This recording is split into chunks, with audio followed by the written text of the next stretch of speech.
I was saying that the mind was so loud after I woke up, and that might not seem, attractive at all if you're suffering from your mind, but it's actually very beautiful because it's shedding off, like grace is burning what's not truly us anymore, and taking away the layers and layers of crap that were suffocating us.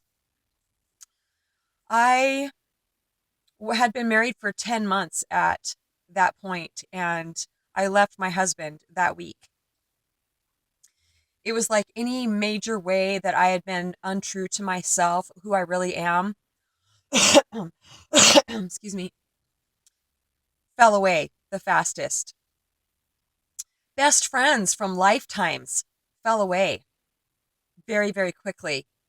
And it felt like for a while, wow, what? I knew that I had been given the greatest gift any anybody could possibly receive on the planet. And I'm not exaggerating, it is the greatest gift to wake up to your own true self, your own true nature. I tell me something better. There is nothing better. The mind might be able to say, "Oh, well, this is better." No, not from my perspective. Mm-mm. No. The end of fear, the end of anxiety, the end of any mental suffering. So I was homeless for a while. I found, I realized that I was never actually homeless because I did have a car for a while, and I did have that. I had my two dogs. I lived in a tent from April 1st. This was a couple summers ago. I lived in a tent from April 1st until February 20, July 28th. Sorry, July 28th. And that was absolutely amazing. But I couldn't, it was impossible for me to stay in the way that my mind, well, go with any shoulds, like, well, you should be doing this or you should be that. I couldn't. I had to stay with Muji. I had to be with Muji as much as possible. And wherever I went, I made sure I was in Wi Fi so I could get on YouTube and listen to Muji. I listened to Muji 6 to 8 hours a day. I had to. My mind, I was shedding so much. My mind was so loud. I had to have access to him so he could constantly remind me where to go, where to go here. It wasn't about doing more, it was about being more. I am still maturing in my being, and what that means is there still is some shedding going on. And, but now, I mean, I don't need to listen to Muji. I love to listen to Muji. I love to listen to Papa G. I love to listen to Eckhart Tolle. They are my three main guys. And it's just, I mean, I just love listening to them because they are me. They're seeing from the same place. What comes out of them is what comes out of me, but it just in a unique way because we are unique expressions of consciousness, even though we all are one.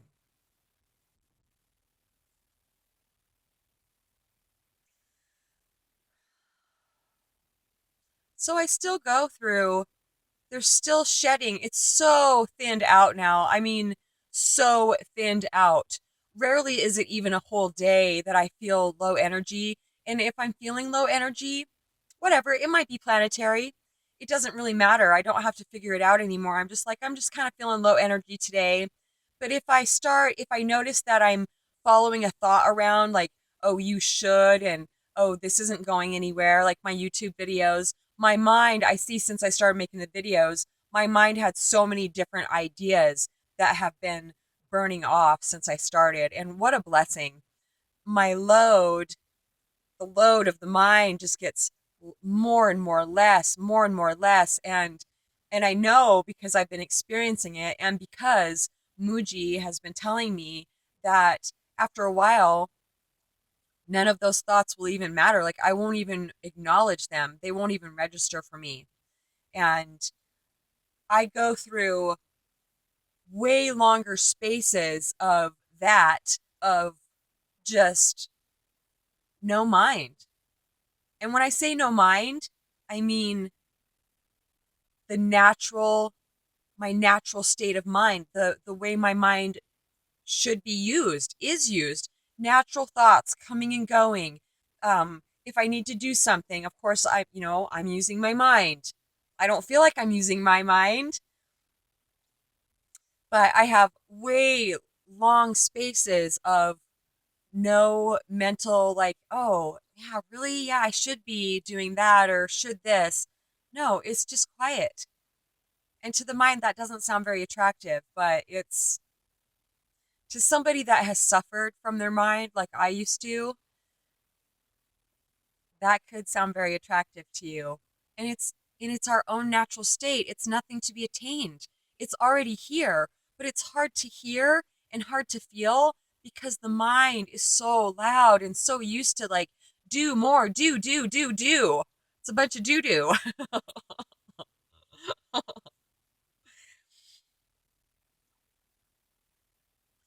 In 2002, I'd been listening to Eckhart for a while. And in 2002, I was standing outside and I was listening to him.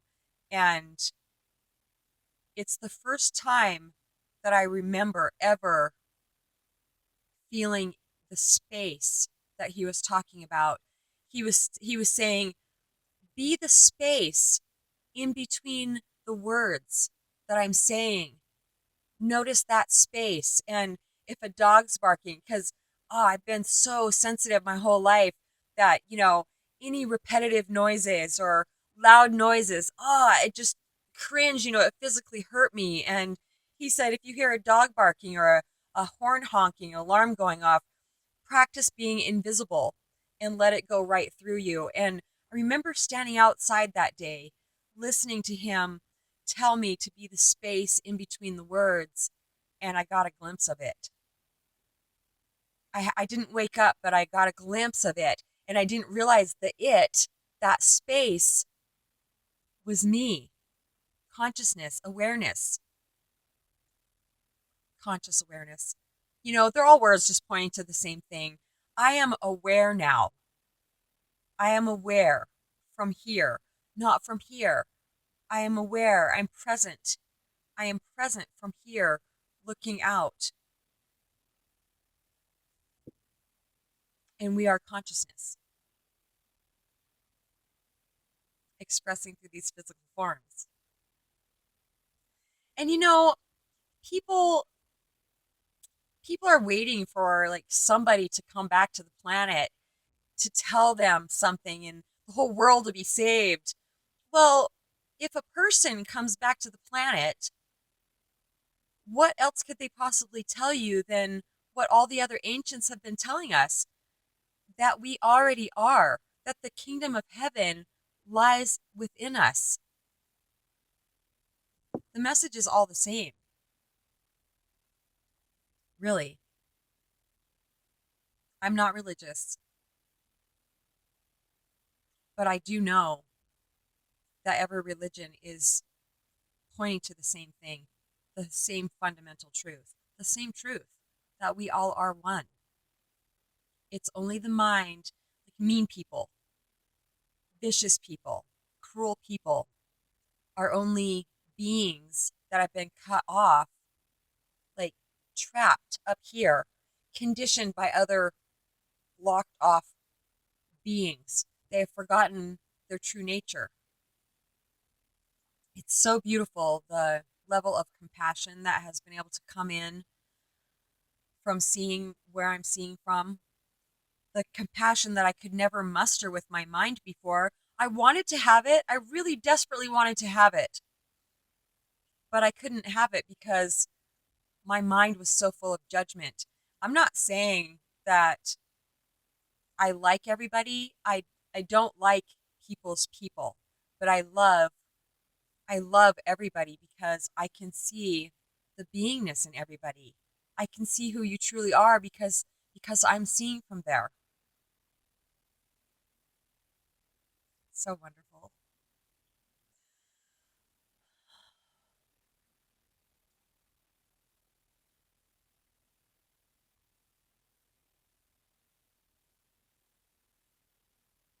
far as the law of attraction goes, when I there's more coming up and being shed off, it feels like, oh no, which is another thought. Oh no, if you think negatively for too long, you're going to attract that. Well, that is true in a way, but now it's so brief that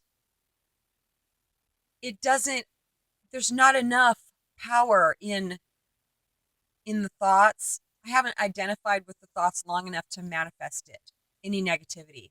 It comes and goes so fast. Before, when I was immersed in believing my thoughts, giving them power, I did attract a lot of what I was fearing. So the longer a person is immersed in this shedding process, and I believe that the shedding process can happen actually before a person wakes up. And waking up doesn't always look like it did for me. It doesn't look like a all of a sudden, oh my gosh, this amazing. It's very quiet at times for people and they don't even realize that it has happened. But I believe that a person can start going through the shedding process and actually run right into themselves and wake up.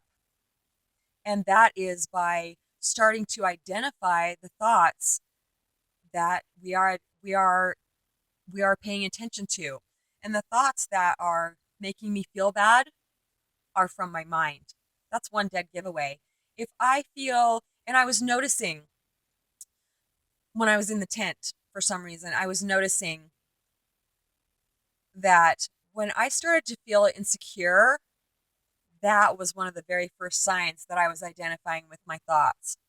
Insecurity, low self esteem, fear, what should I do, trying to figure things out, all of that is mind crap. I am not plagued by that anymore. It is absolutely amazing. The last couple days I felt low energy and, I really should.